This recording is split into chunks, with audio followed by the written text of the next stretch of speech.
know, right now it's got to be the Reddick, Ewing, or Williams. Those three guys have to shoot the basketball. And stolen away by Maryland. And it's Maryland's ball. Finally, the alternate possession goes the right way. Get rid of that rule. It's no good for basketball. 83-82 Duke. At least it went the right way that time. The team that made the good defensive play.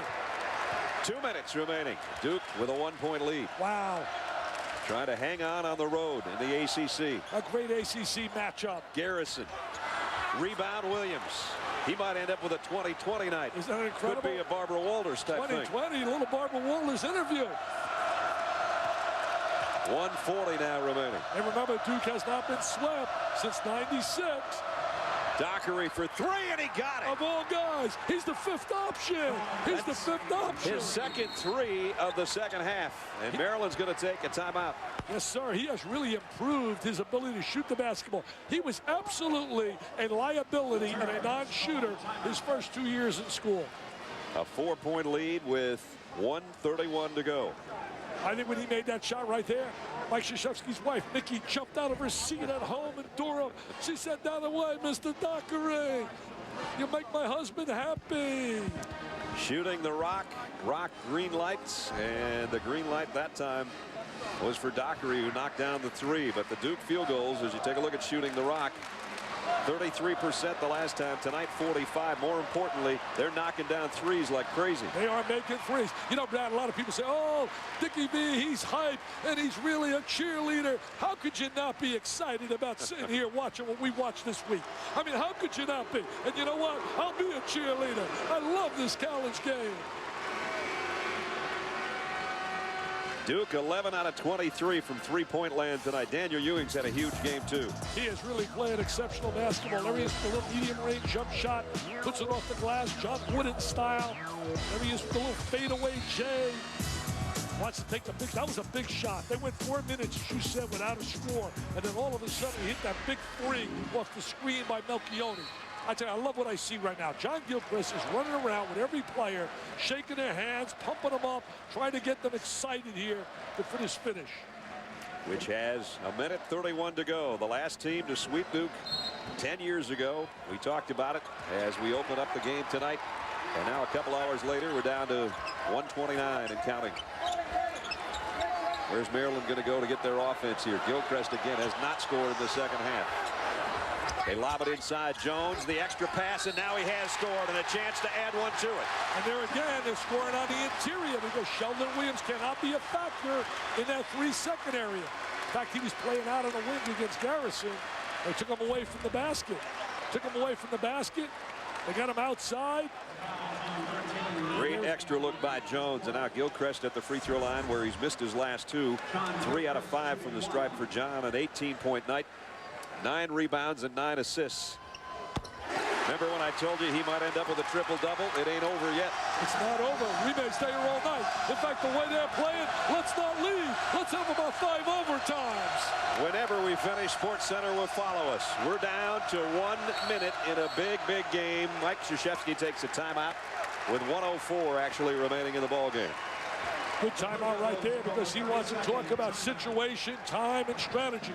I believe so many times players have no clue and no idea about time, about strategy, and about situations. And it's very important for the coaches to make sure that all the players comprehend and understand those areas. That's game management, and you got to have great point guards. Both these teams have guys that know how to do that. Yeah, they got great point guards. They're extensions of the coach. We've got Gilchrist and Ewing, and you got players to understand how to win.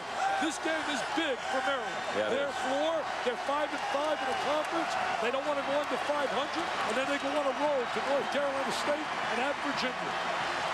So here we go, 1:04. Don't go anywhere. Oh, don't leave, baby. The 6th man. Look at the Terp fans in red. Everybody up at Comcast, and it's packed to the rafters. Duke clinging to a 1-point lead. Reddick trying to quiet the crowd, an air ball. Abekwe with a rebound. Maryland can lead if they score this trip. Brad, as great as a shooter as he is, being a little selective, that was not a good look. Gilchrist, McCray, Kaner Medley, Garrison, and Abekwe on the floor. Garrison, nice give and go, followed by Abekwe. Beckway with the offensive rebound. Garrison goes to the goal on Sheldon Williams, who doesn't play him. A chance to add to it. Beckway was one of the key parts in the victory over at Cameron Indoor Stadium. See, Sheldon Williams, because of foul trouble, has been very passive on the defensive side.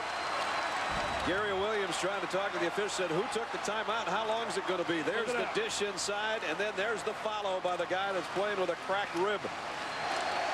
Garrison was wide open, and there's the offensive rebound by a Beckway. And the foul was on Williams, and that's it for him. Was there any doubt that he was going to play?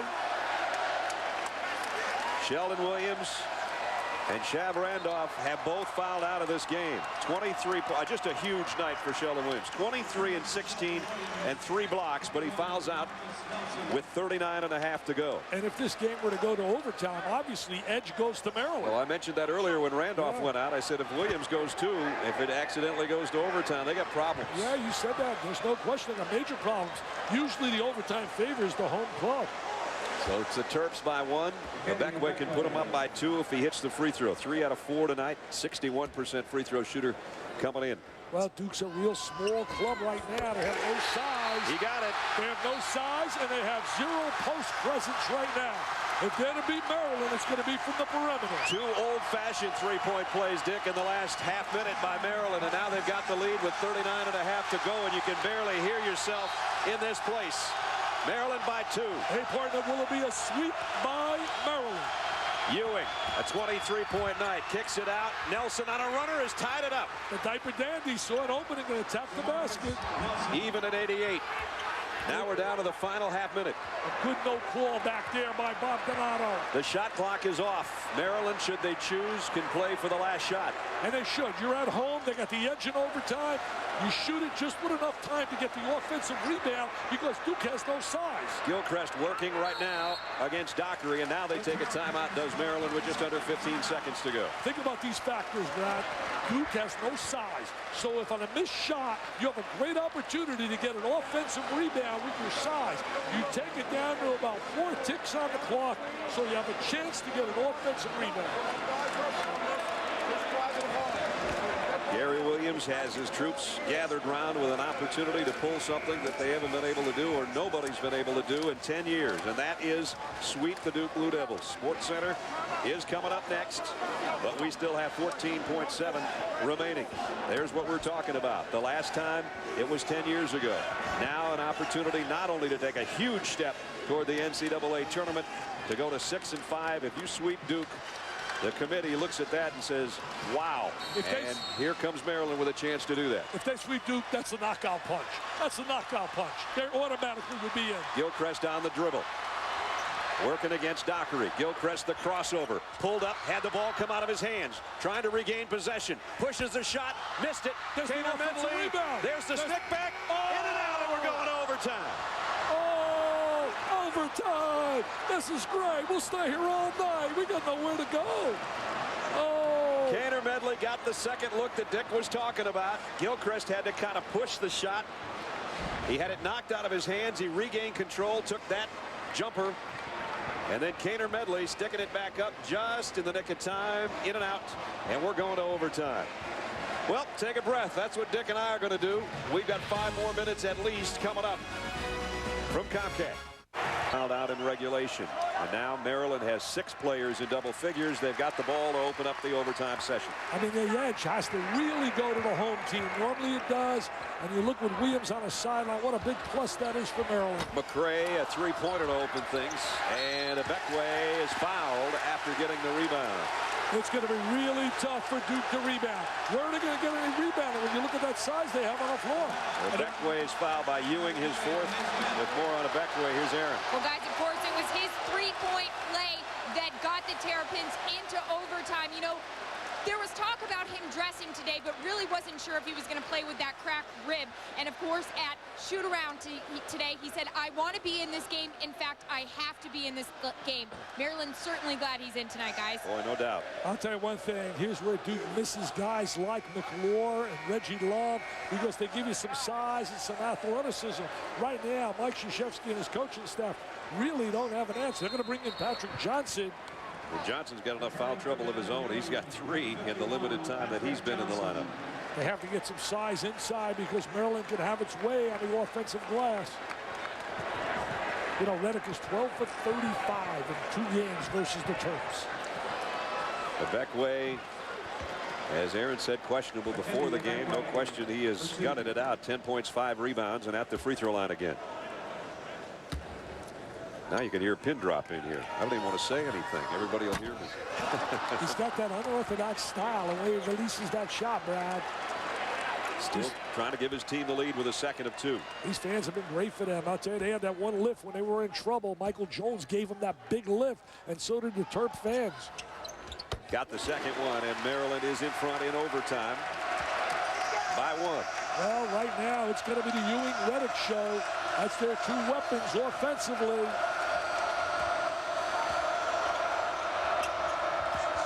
Nelson lost the ball. Turned it over. Beckway ahead to McCray. Too far in front. They give it right back. Gary Williams covering himself. He's like, I can't watch now. We had an easy layup. We had numbers. Gary said he played against Coach K in college. West Point against Maryland, 2 point guards. I would love to see that. I would too. I would have paid to see that. Well, I think, personally, I think Gary had a little more help on his club. Ewing, pull up 3. Rebound, Kaner Medley. He has really struggled shooting the ball against Maryland. Never gets really open looks. In fairness to him, 12 for 36 now in the 2 games. He's only 5 of 15 tonight. Gilchrist almost dragged that back foot. He was 7 for 21 in the first matchup. Dockery comes up with a steal. Great job defensively. Duke really clawed. They're right now in terms of a disadvantage size-wise, but they are really scrapping and clawing with the limited personnel they have on the floor. So a minute into overtime. Say, this is not vintage Duke on that floor when you think about the great players they've had over the years. So they want to take some time. He wants to reduce the length of this game. He wants to reduce the overtime. What a smart decision. That's why the man is a Hall of Famer. 89-88, Maryland by 1. Reddick on the drive, had it blocked by Garrison out of bounds. He's trying to draw contact. He wants to get to that free throw line. He's not getting any open looks for a 3. What a winner right there. This man is a big-time winner, my friends. Think about 10 Final Fours, 5 consecutive ACC titles. Maryland beat them last year. Nelson off the Dockery. Over to Melchione. Shot clock expired. Great job defensively right there by Maryland, combined with no rhythm at all offensively by Duke. Ewing out, Randolph out, Williams out. They've all fouled out. Wow. And Melchione's got 4. Wow. You talk about playing with a short deck right now. Got that right. Now we're down to 3:20. Tell you what, this is a beautiful building, but what they didn't think about was people standing up. You can't see the scoreboards in either end zone. Could have been just a little bit higher. 89-80. See what I'm talking about? You have no idea what the score is when you look up there, at least on the left side. Well, they block it. And the same thing happens on the other end of the court. And Melchione now has fouled out. Duke has lost 4 guys to personal fouls. I'll tell you, Coach K would like to put in Dawkins, Collins, and Mr. Wojciechowski on the floor. Really limited. They're trying to scrap and claw to get this W back to Durham. Avoid being swept by the Terps. So 3 starters and one of their main reserves all gone. And we're in overtime with still 3:09 to go. Remember, Duke trying to keep pace with Wake Forest. North Carolina plays UConn tomorrow. Maryland trying to stay with Miami, of all people. You know, it's really amazing right now when you look at the Duke lineup. They're going to really all double up on Reddick and let everybody else try to beat you. In terms of Nelson and Dockery, and just double up on Reddick. They have no one else that you could call a legit offensive threat. Jones, big off the bench again tonight. 14 points.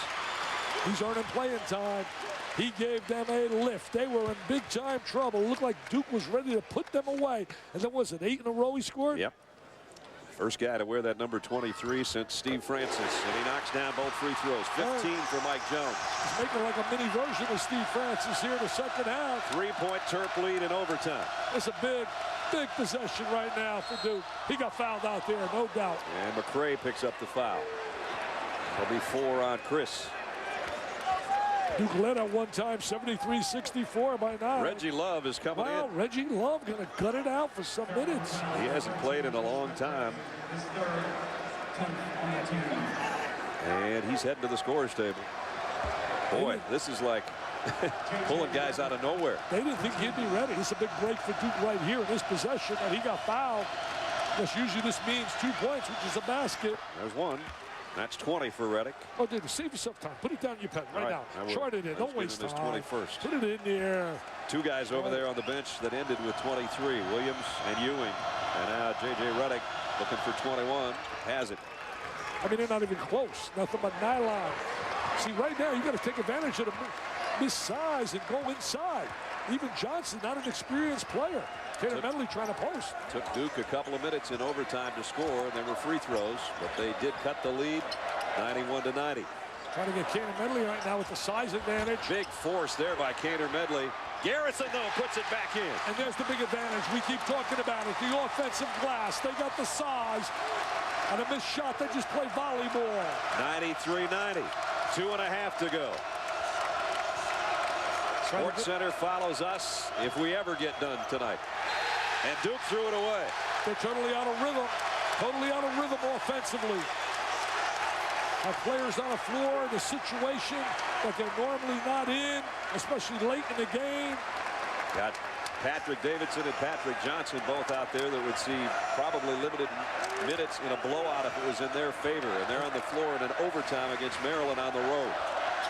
They say they're taking advantage going inside. Kaner Medley is taking some terrible shots. Yeah, that really was not a good shot. Falling away from the basket. In the corner, Nelson on the drive. That wasn't the greatest shot either, but he'll get a second chance. Rebound comes off to Maryland. Nelson had the reverse layup. It looked like it was going to go in. He made a great effort there. John Gilchrist says, let's slow this thing down a little bit. Under 2 minutes remaining in overtime. Gilchrist got that look like he smells the W. I mean, he's got that look. Garrison's had a big night, guarded by Johnson way out court. I'll tell you one thing, these kids are really battling the Duke kids. They're limited in personnel, but they're not limited in the heart. They are battling and scrapping with a limited group on the floor. Gary Williams could see that his team was a little bit confused in that possession, and so he called a timeout with Kaner Medley right in front of the bench. Duke in overtime. They haven't scored a field goal. Reddick's free throws is about it, and then 3 turnovers to boot. Really limited offensively. Where are they going to get any point production? They don't have guys that normally are scorers. Duke had a 9-point lead with about 9.5 minutes to go.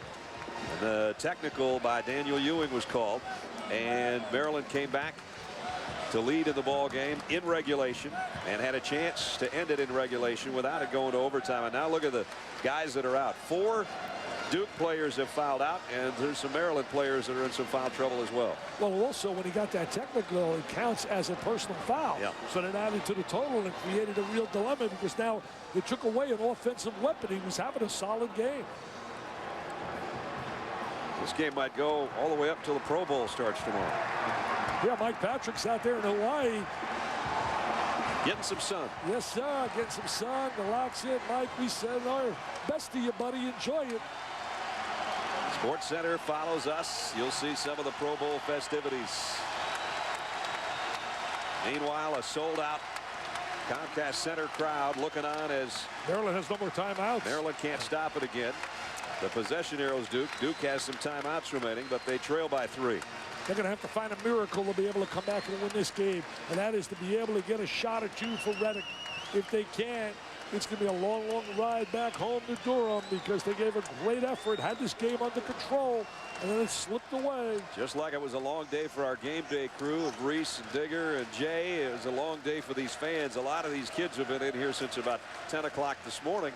And now here we are at 11:20 Eastern time in an overtime session. Maryland against the 8th-ranked team in the country and trying to pull the unpullable, a sweep of the Duke Blue Devils. First time since '95 they pull it off. 7 on the shot clock. Gilchrist pull-up jumper, got a great look, but he didn't get it. And Jones trying to keep it alive, does. Can't get a rebound. Can't get a rebound. Underneath is McCray, and he's fouled. Can't get a rebound, and that's a guy you don't want to foul. He's a 92% shooter. That's right. And the foul on Patrick Johnson's his 4th. This is a possibility that Duke could end up with 5 guys having fouled out. Johnson's only got 1 more. Take a look right here. No shot at all for any rebound, and that has been a dilemma. Maryland's so much bigger and more active on the glass. Dick mentioned McCray, 92.2. He's 5 for 5 tonight. 12 points. 5 of them have come from the free throw line. And, you know, it combines with the fact that Maryland's one of the premier rebounding teams in the ACC. And that's against the normal size of the big guys you have on the floor. McCray got them both. He's too good a free throw shooter. He's like Reddick. Maryland by 5 in overtime. They're going to double up on Reddick. They're going to let him really play him tough and let everybody else try to beat you. Here he comes on the drive. He goes up against everybody. Garrison knocks it away from him. Gilchrist coming down and pulling it out again. He's trying to really make plays that aren't available. He's trying his hardest. The foul on Dockery, and Dockery's gone.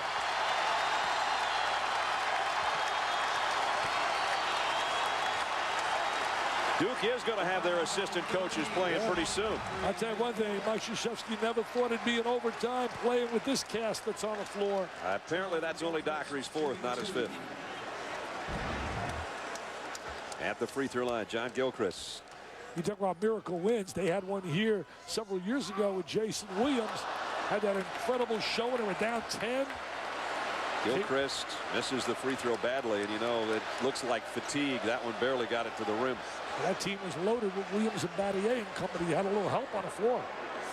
Trying to get to 20, and he missed them both. That helps, keeps Duke alive. 1 minute to play. They got to try to get a hard screen somewhere to get Reddick a long range in 3. Reddick, they working around the perimeter. Dockery almost had an opening for 3. Now spins his way inside. No rebounding help, but there is some. Nelson. And he's going to go to the free throw line. I tell you, he maximizes himself for his size. He really gets the most out of his size and ability. He's going to be a very solid player at Duke for 4 years. Well, he certainly played up to his potential the other night, and now keeping this ball alive and getting a chance to go to the free throw line is DeMarcus Nelson, number 21, right there in the right place at the right time. He's got to convert both these to get it down to a 1-possession game. Got the first. Pretty cool for the freshman out of Elk Grove, California, the all-time scoring leader in California State high school history, almost 3,500 points. You know, Brad, he scores here. You got it a 1-possession game. You get a defensive stop, and you got to rotate and get that ball over to Mr. Reddick. Here comes some full-court pressure from Duke. And a whistle and a foul, and it's going to be on Davidson. Not the guy you want to foul, though. A foul on 41, Patrick Davidson, his 1st. So now the short walk for Chris McCray to the free throw line, where he's been perfect tonight, 6 straight. You don't want to put him on the line. He's a 92% shooter. As soon as he gets the ball, you double up on him. Hope to get the ball out of his hands. Junior out of Capitol Heights, Maryland. Usually draws the assignment of defending the top player on the other team, and now his free throw shooting's invaluable. 4-point Maryland lead. As you said, now he's made 7 in a row on the line. We saw the Notre Dame game you and I did, where at the end of the game, Jerry McNamara was brilliant, 11-11 on the free throw line. McCray with 15 points, and now Maryland with a 5-point lead. Reddick way out for 3. Rebound, Maryland had a hand on it, but it comes off to Nelson again. Dockery, he'll try a 3. That one's short. And Maryland finally gets a hand on a rebound and a trap in the corner. And a foul.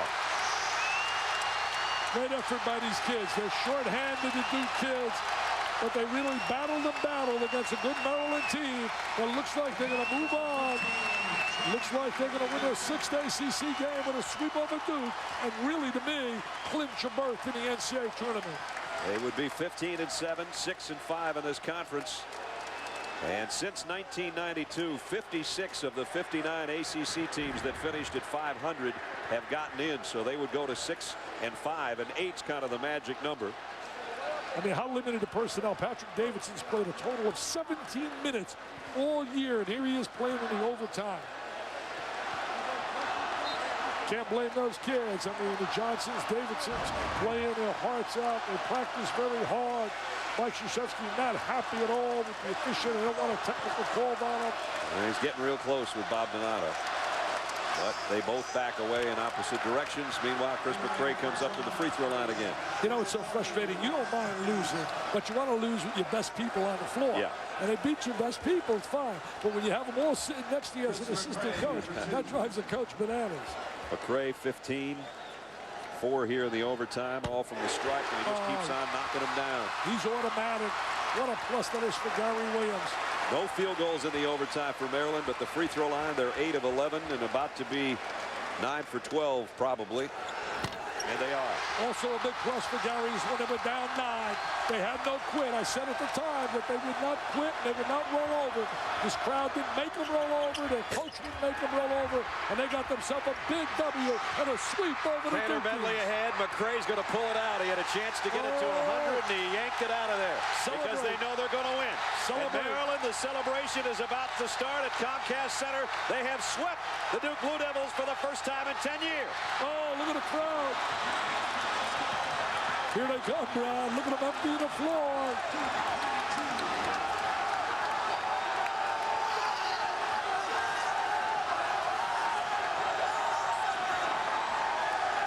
The party is on at Comcast Center. College Park, Maryland will rock and roll tonight as the basketball capital of America. Celebration. Here they are.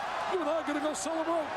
99-92 in overtime. I just celebrate for being part of this, man. Just to be a part of this. Sports Center is coming up next. Big party at Comcast. 8th ranked Duke falls to Maryland for the second time this year. 99-92 in overtime. For Dick Vitale, Aaron Andrews, and our entire ESPN crew, I'm Brad Nessel. This has been a presentation of ESPN, the worldwide leader in sports. Sports Center's next. Linda Cohn and Fred Hickman standing by. Good night from Comcast.